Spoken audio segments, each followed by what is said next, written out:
Welcome back, Cyprus user. In today's session, we are going to discuss about the average PO costing method. This is also known as weighted average PO or moving average PO costing method. So in this particular video, we are going to give you some details regarding the average PO costing method. On the left side, you would be able to see there is a costing status, and on the right side, you would be able to see there is certain Cyprus transactions. And using this Excel example, I'm going to explain you how the average PO costing method used to work in Cyprus ERP system.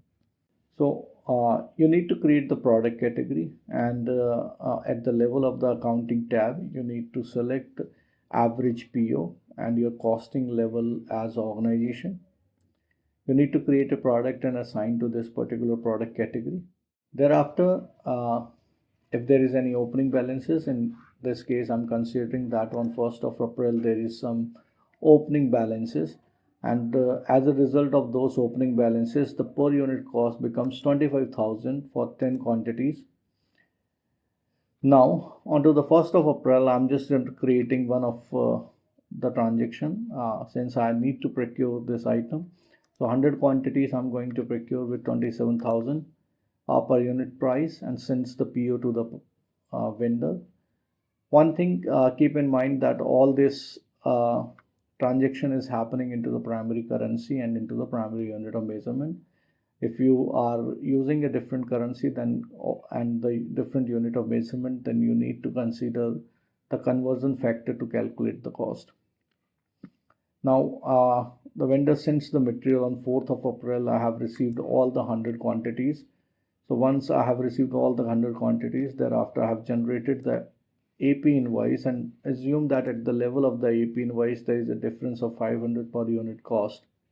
But still, when the system will calculate the cost, it will calculate the cost 26,818, since the per unit price is 27,000 at the level of the purchase order, and our costing method is average PO.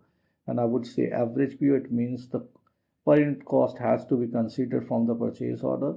If it is average invoice, then it has to be considered from the AP invoice. Now, how this value gets calculated? So our first value is 25,000 per unit for 10. So the system will calculate this value in this way with 10. Then the next one is 27,000. It is 100 into 27,000. So it is going to be this value.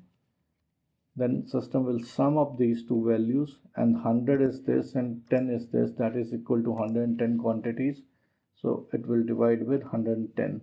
So you can see the value is 26,818.18. In this way the system calculates the cost.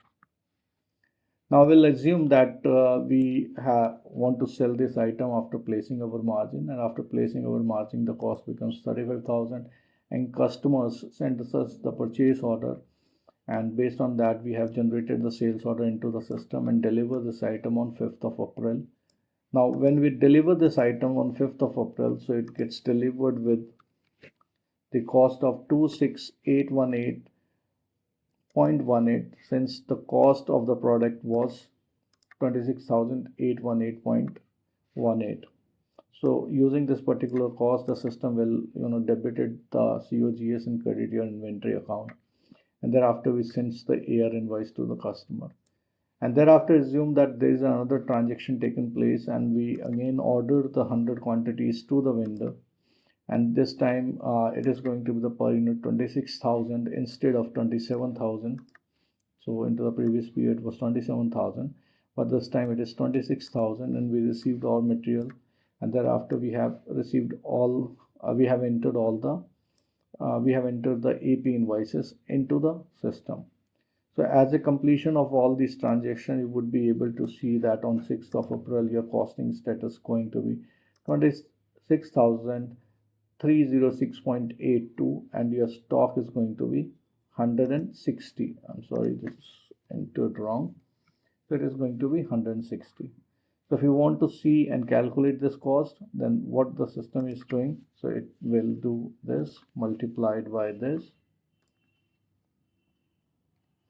Thereafter the next is cost would be considered from this place, so it is going to be 100 into this. So this value. Then we just need to sum up this value. The 100 quantity we have received 100 quantities, and the remaining quantities was 60, so it becomes 160.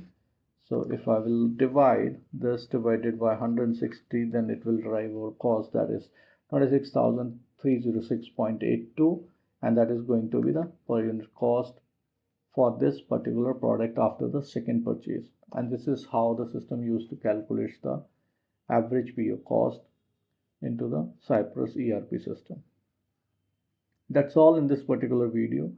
If you think that you would be able to understand this costing method into the Cyprus ERP system, I would request you to like our video and subscribe this channel. Till then, thanks a lot. Bye bye.